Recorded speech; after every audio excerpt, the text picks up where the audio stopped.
Welcome to the Co-Extrusion Podcast with JJ and Jerry. And this is very exciting. There's some hot news from Bambu. JJ, did you see the Y- P2S? Yeah, it's always hot news for Bamboo. It's like Bamboo Lab puts out a printer. It's like, oh, something of note this time.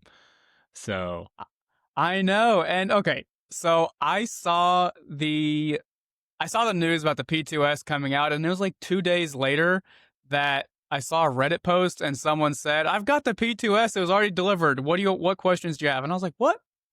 The like wow, how I don't it's like that was mind-blowing that they kept it a secret for so long, and then the order page comes up, people can order it, and it's like 2-day delivery and people have it." yeah, that's really impressive for any company to get it all the way to warehouses ready to ship before anyone really knows about it. I know. And like, just before we even talk about the specs, like, just generally speaking, yeah, you said that's impressive. It was mind blowing to me because, like, in the creator space, even if people don't, like, they've got embargoes and they can't tell you things, there's usually like a hint of something from someone. I had no hint at all. Yeah, I didn't know until the videos posted on YouTube that whatever morning it was like, it oh was wow, there's a new printer. Okay. it was very wild, and I don't know if I should be happy about this. I don't like upset or just I'm just overall confused. But the P2S, it looks like a copy and paste of the X1 Carbon. Yeah. I love that they kept so many things the same where it's not like, oh, feels like a new thing or they just replaced something they didn't need to. It's like, no, they kept the aesthetics the same because they don't have to change that. And they fixed all the I know, internal things, all those little things to make it in their modern lineup of printers. I know, and I, I don't know. It was just it's very interesting to me. You look at it, and besides the P2S text on it, I, honest to goodness, I don't know how you could tell the difference without, like, maybe using it other than looking at that text. Yeah, visually, it totally looks the same. It does make you question what is the X2 going to look like? It it does, but so maybe you can answer this question for me. I thought the X lineup died. I thought Bamboo shut it down when the P series came out, and that could be completely wrong. I Hmm. don't know. Because I know they stopped selling the X1, right? Like, very quickly. Oh, so There was the X1 and the X1 Carbon. The X1, like, it was gone almost immediately. Oh, yeah. I feel like I barely even forgot that there was a difference between the X1 and X1 carbon. I thought they were all X1 carbons, but you just don't always say the carbon part to it. Yeah, no, I think because it was around for such a little time, or such a small amount of time. Yeah. I think it was something to do with, like, hardened. It was like hardened, so you could print. Like, they're hardened gears and nozzle and stuff. I don't remember everything involved with it, but yeah, no, that's interesting though, because they have the X1E, so the X Mhm. the X lineup didn't die. You are right, or it didn't die, but Yeah. I wonder if it's gonna go all towards, like, business rather than consumer, and the P series is gonna be Mm. purely consumer. Yeah. Well, it's there's with how cheap they're making this new P2S at around 600, I think, for the base printer.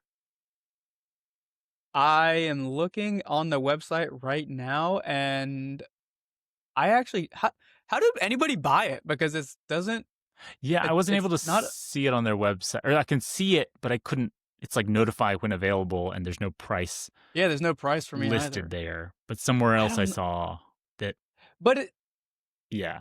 so if the P1S is 549, I'm looking at it right now. That's Hmm. just the base machine.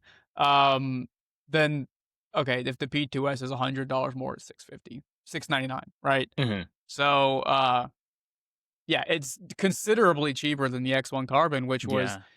I know the X1 Carbon combo. It was, I mean, I think when it first came out, it was like $1,500, right? Right Yeah. now it's 1,250. So I don't know if that's a sale price, but 1250. You're talking 50% off for a printer that's probably capable of the exact same thing. Better. I would think it'd be, or just everything's newer and updated on it. Sure, It's sure, got the sure. newer motors, the newer processor, the newer screen, all these little things to make it like, oh, if you're debating between the two, get the P2S. P2S, Yeah, yeah. it's all these And numbers and letters. also, at some point, even if the X1 Carbon is a fully capable printer, which I Mhm. have one, it really is, but at some point they're going to have to stop putting out like updates and Yeah. security patches and stuff. So hmm the X1 Carbon, um, goodness gracious, the Kickstarter for that was a very long time ago, like Yeah. three and a 20. half years ago. It doesn't 4 years ago. It doesn't seem like it was that long ago, but It's crazy how like, time flies. Yeah. yeah, that printer, it's actually pretty old. Yeah. Impressive So how it's at good it is for how old it is. 100%. And Yeah. but my thought is, if you have one of those machines, then and I don't know when it's going to happen, but at some point they have to stop providing software support. hmm Like, Yeah. I, I mean, you as much as we always want manufacturers to provide software hmm support and security patches for the lifetime of the device, I've got it for 10 years kind of thing. I mean, it's not feasible. Um, Yeah. so yeah, the P2S is brand new, 2025 model, hmm right?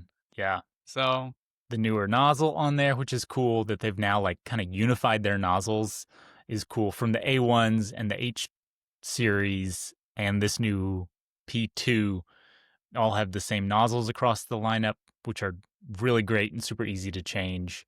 so you have an A1 or an A1 mini or Yes, both? I got both the Okay. A1 and the A1 Mini and the So H2D. the nozzle on that, you can essentially just like pull it out cold, or does it have to be heated up? Yeah, no, cold. You pop off the front screen lifts up and then you pull off the silicone sock and then it's a little metal clip. You unclip it, pull it off, pop the new one in, little metal clip, silicone sock, put the top.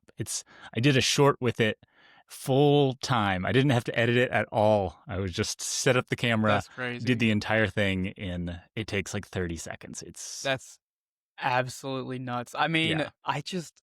I'm thinking back to I'm thinking back to like an old Creality Ender 3, and even a newer Ender, right? An Ender 3 V2, a couple like a year or two newer. Like, goodness, you would have to spend 5 minutes removing three likely stripped screws to remove the tool head cover, and then you had to Oh yeah.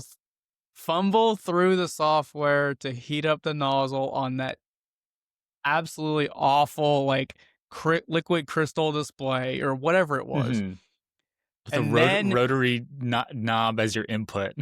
I know, of course, and then if you get lucky, you can unscrew the nozzle without like getting a pair of pliers and holding the heat block. But if you don't get pliers to hold the heat block and you get unlucky, you twist it and then you break Those the tiny wires. Yeah. you Oh, break the tiny wires, or you break the screws, or and the whole hot end needs to be replaced. Uh, in 30 seconds. You record a short in 30 seconds. You can do it in 30 yeah. seconds. It's so fast. And it's the only one I really change nozzles. Pretty much everything I just use zero point 0.4 nozzles on. And then that's the only one that I ever change. Like my Voron has the big 2.4. But if I'm like, oh, I want to do zero point 0.2, it's cool. It's going to be on those printers. I want to go zero point 0.8. It's only going to be those printers. Like, Yeah, and it's funny you say that, right? So I bet you would probably be shocked to know that I have literally never printed with a zero point 0.2 nozzle, or actually a zero point 0.6 for that matter, oh, wow. ever. Yeah. Because what like if I'm doing 99.9% of my printing with a zero point 0.4 hmm millimeter nozzle, with most machines, even a lot of modern machines, if it's going to take me 5 or 10 minutes to exchange the nozzle and then and then have to fumble through like getting the settings right to print with a smaller nozzle or a bigger, whatever it is. Yeah. And that it's just not worth it. But if I can just go pop that little clip out and stick a new one in 30 seconds, I mean, it might actually Yeah. kind of Especially make for, sense. I mean, us always testing out new printers and stuff. I rarely ever like actually wear a nozzle down unless it's one I've like really thrashed with my metal filaments and glow in the dark filaments. I've changed one, and I don't even know. Actually, afterwards, I got so many comments of people being like, maybe it's clogged. It's like, I really don't think it's clogged. I do think I was totally worn out on the P1P. But I also do think in that video, in the firmware, you can go in there and it'll tell you how much print time you have on the printer. Oh And yeah. it said like 300 hours. And all the comments were like, how is it? It's not dead in 300 hours. And it's like, I think the firmware is dead on here, or somehow reset the counter at some point, because my P1P or H2D, it tells me I have like 600 hours already. And it's like, okay, Yeah, I had way more hours on that P1P before I changed the nozzle. you do make a good point though. Like with if you go back to those old brass nozzles, you had to change them, and it depends on what you print, but Mm-hmm. you absolutely had to change them at least once every 100 hours, or else you had severe degradation in your prints, right? Like Yeah. if you do a new Z offset or relevel your bed, then you maybe can continue printing with the nozzle. But it was this is something a lot of people that get into printing modern day will never experience. Like it's like putting on a brand new pair of socks that you just ripped open the bag, and it's like it's so satisfying to like print this model right now with your old nozzle, then remove it, put a new brass nozzle in, and then print the same model, no settings changed, and it just looks so good. But Yeah. it was And so regular. You had to do it all the the time. like the difficulty of, because I remember with my first printer, totally that like 6 months of using the printer and constantly tweaking and changing settings, because I don't know, it was my only printer, so it was always tweaking and tinkering with it to try to fine tune it. And then like prints would just fail or just go bad, and you're like, what's wrong? Like try tweaking settings, like, oh, maybe my temperature needs to be higher or this or that. And then you'd be like, okay, I've tried all of the normal things. Let's change the nozzle. You'd change the nozzle and prints would be beautiful again. And it's like, okay, yeah, maybe I shouldn't spend 50 cents on these Amazon brass knockoff Yeah, nozzles. I know. And actually, the funny thing is, when hardened steel nozzles first started to come out, I don't know if it was the way they were manufactured or the heat block that they're getting screwed into. I don't know what it was, but it was more difficult to print with hardened Mhm. steel nozzles. I think the heat block right now, now we have ceramic Yeah. heaters, so it's super easy. But I think the heat block couldn't hold enough heat and maintain enough heat, so you had to print slower with those hardened steel nozzles. And I just, yeah, it was a different time, right? And Yeah. the little brass ones, you get a pack of 10 on Amazon. It's like $5. Yeah. So It's cheap. not it's not expensive. It just needed to be replaced. hmm But oh yeah, that's so funny you mentioned the struggling with hardened steel nozzles, because yeah, I at one point early on bought one and I was like, this will be great. I'll never have to change it again. And you put it on and it's like, oh, try upping your temperatures, and then like you keep upping it hotter and hotter, and it's like it's still struggling. I don't know why prints are just looking bad and this and Yeah. that. And it's like, well, yeah, it's like just the thermal conductivity is not working as well as these modern printers Oh, yeah. are designed for it. And so they've already figured out how to make it work well with, Well, with brass, right? Brass can conduct electricity, or its thermal heat. conductivity is easier, whatever the Yeah, way whatever the higher. chemistry person, right? So it's easier to heat up a brass nozzle, and those old heat blocks and nozzles and the whole combination, I don't know if it's the power, what it was. You tell it to go from 0 to 220 Celsius, and I how long would it take? Like 4? 2 minutes, 3 minutes, 4 minutes. Yeah. A long It was time. so long. And so that's why changing nozzles sucked, because it's like, okay, we'll heat it up and do this and then cool it back down. And, that takes forever. And 100%. Yeah. And it's like now, or yeah, okay. On those old machines, if you tell it to go from 0 to 220, it's like creeping up by 1, maybe 2 degrees at a time on the screen, right? And if on a yeah, modern printer, like take the P2S or one of the latest Crowdy machines, you tell it to go to 220, it goes like 60, 80, 85, it's 93, yeah. 102. I'm like, how is this even possible?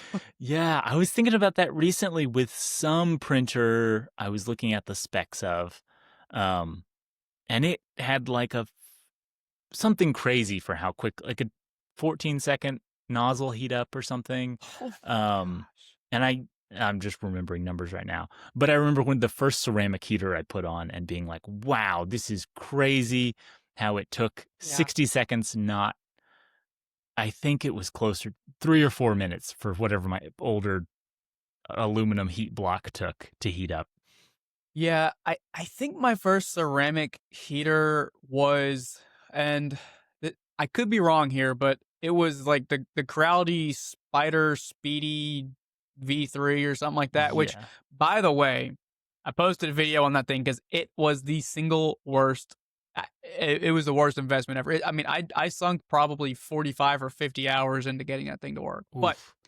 I think that was my introduction to ceramic heaters, and it was just mind blowing. And now Yeah. it's like we're living in the future, right? I mean, Yeah. the only times that I'm dealing with slow printers, heat up time or print speed is like when I really want to like suffer and drown by going and turning on that old machine. Yeah, for sure. It's I think I mean it probably follows most similar market trends and it's just in the 3D printing space, but those old hot ends, they're probably not manufactured anymore. Like Yeah. suspect like completely not manufactured at all. So if you need to buy one, you're probably just buying from a warehouse that had 10,000 of them, kind of thing. Mhm. So like you're not. I mean, you probably aren't going to find a modern printer that has one of those because it's just inconvenient to get them. They don't have them in manufacturing. Yeah. You have to buy from I got a few in a box up there. I was cleaning out recently, and I was like, "What am I gonna do with this?" Like, they're so not useful on a No, they're not. printer. Hold on to it. Wait till it increases in value because it's a relic, right? Yeah, yeah. Go out back, dig a hole, bury it, so it's a fossil one day. Yeah, there we go. I'll make a Look, shrine to it later on I of, know. like, Yeah. the first I printer. do you I okay, this is an interesting question because uh I hoard all of my old electronics for 3D printers because I think as any sane person would do, right? I'm like maybe a little serious there because if something breaks, like I want to be able to go to the shelf and replace the part really quickly. But eventually, things become outdated and they should be thrown away. Do you keep any of your old 3D printing? Like, do you have like a bin where things go to die? Yes, yeah. I've got a bin of parts, of like repair parts. But at a certain point it's like, okay, those are repair parts for the printers that don't work anymore. But out in the garage I've got a pile of that are lined up next to each other of like the printers that I've had that I didn't sell for whatever reason, of whether they were like either broke themselves, something's not working on them, or they were just like some of the really bad ones where I was like, Sure. I need to put some work into it before I could sell this. Or at this point, I'm so like, I could either sell all of this for, I don't know, $50 to someone, or it'd probably be better if I just took the time to take them apart, because it's good aluminum extrusion, it's good motors, Oh it's yeah. good belts, and the parts are worth way more than this printer. Like, Oh yeah. Makes a lot. I mean, yeah, because if you can disassemble all those parts, you have all the aluminum extrusion, which if you had to buy it for a project, would be very expensive, Yeah. especially in custom links. Hmm. You've already got it, right? Like Exactly. I was this goes back years ago, but I was browsing I w my I actually forgot the name. What was the one before printables? The Thingiverse. Thingiverse. I was about to say Ultimate Yes. one. So I was browsing Thingiverse and I found this is some stupid dinky little project which like rotates a hard boiled egg so you can like paint on it for Easter, but it Yeah, requires yeah. aluminum extrusion, right? And I'm like, who in their right mind is gonna go buy aluminum extrusion for this stupid dinky project? But like, But if you take some if you have printers apart, yeah. if you have a pile of it, like, may as well Yeah. like I'll build this as a weekend project, and Hmm. then it will sit around and become necessary to be disassembled. Yeah. Well, you repurpose it for something else you need rotated slowly. I know. Well, see, my problem is that, and I think you and I probably have I'm assuming a similar problem, which good, bad, whatever it is, privileged. I don't know. My pile of parts is just continually growing Hmm. because uh, like I get printers, and I was like, I okay, if I sell the printer, but this part was in a drawer, maybe that part didn't go with it or whatever. So Yeah. it's just continually growing, and like you mentioned, those small electronic pieces, like individual motors here or there, don't have any value to anyone Hmm. other than like someone else that wants to hoard it. So, and I can't sell it like on eBay. So what do Yeah. I do with like? Or It's like, either it needs to just eventually be thrown away, but or I thought, oh, maybe I can make a trophy out of all these, or like ooh, some kind of yeah. like nerdy 3D printing art piece. Does that make any sense? Yeah, I could totally see that because there are so many proprietary like cables that I have where it's like this is not even usable for anything else. There are ones that have the Oh yeah. standardized Molex connectors where it's like cool, that's like a standard connector I can put in the bin and you totally use. Those proprietary ribbon cables to this or that or a camera that only works on this printer or rubber feet for one specific printer. And Oh it's like, yeah. I don't need that because all the new printers come with rubber feet. So why do I need replacements for a five Oh year yeah. old machine? What can I do with all of this? Literally nobody wants Creality K1 rubber feet. Yeah. The rubber feet that weren't screwed on and weren't glued on, they were just press fit on. Hmm. Literally nobody wants those for any reason. And heck, if it was a rubber foot with like with a threaded screw coming through it, I could use it for something else. But it is literally a piece of molded rubber that's just press fit, completely useless. But Yeah. I've got some, You've got some laying around. Yeah. and I actually uh I don't have a K1 anymore. I have a Mm, K1C, but I have a K1. So, yeah. which is interesting as to why I also probably have those. I don't, because that printer went away. So this is interesting. I don't know why I have more of those, but like Yeah.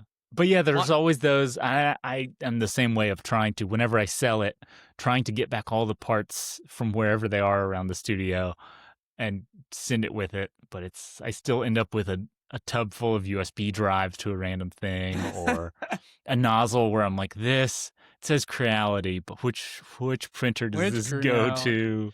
Maybe instead of lasering Creality into it, laser like K1, K1C, K K3, K3 Max Plus. A What? model number that's searchable even. Sometimes it's like a string of Yeah, characters and you type it in and no results. I It's know. like, oh, that I get That was a nothing. prank. That Yeah. was a prank. That Prank. was someone that's just said, "Hey, we're gonna laser this on for literally no reason." Yeah. Yeah. So anyway, I've thought about that in the past, and I was like, this could be really cool. It's just Hmm. if you do it wrong, it would probably just look like a total pile of junk, which Yes, is yeah. what it is to begin with. But Could be a cool or it I could be a know, cool well, like one of those there's a word for it. Art boxes or something. Like it's a box with like a bunch of like parts a light glued to box. it. Kind of like a light box. or a softbox or something. That's like the super thick frames that they put t-shirts into, or Yeah, kind of like that, but with that would like be cool. cool parts kind of laid And around put and like like little plaques under them. little descriptions of like what the Yeah, parts are that's actually not a bad of idea. just a few interesting parts. It's not a bad idea actually. Yeah. Hmm. Nice project. Yeah. Because it is weird to um, be sentimental around trash. Like, it's not even like I think everyone that uses 3D printers is like that, and I dare I say most of these people aren't even sentimental about trash. It's just if I need that, why would I go buy it for $15 when it's this big? I'll just yeah. put it in this drawer. Or since I replaced my whole wall back here, I found some things that I had put on the pegboards of there was one, it was like the first hot end from when I did upgrade to a ceramic heater. So it's like the whole heat sink and the heat block all But contained, and it's like, yeah, I did keep it. I think it was one that it got so melted, so it's like just covered in plastic. It is oh some god, sort of mess, and I can't even remember what the mess is now. And it's like, it's well used, it's well and used. if you can display it, Yes. you can't just buy this. This is 3 years of something. Sentimental to my 3D printing journey, and I'm going to keep it around. So, yeah, It's the same mindset. It's there the you same go. mindset. Man. All right. Well, I think that was a pretty good that was a good discussion. See, now we can relate on another level of trash Yes. collection. Well, what do you say we close it out and then we have another 30-minute podcast next. Yep. All right. Well, I guess we will see you guys in the next one. Bye. All right, bye.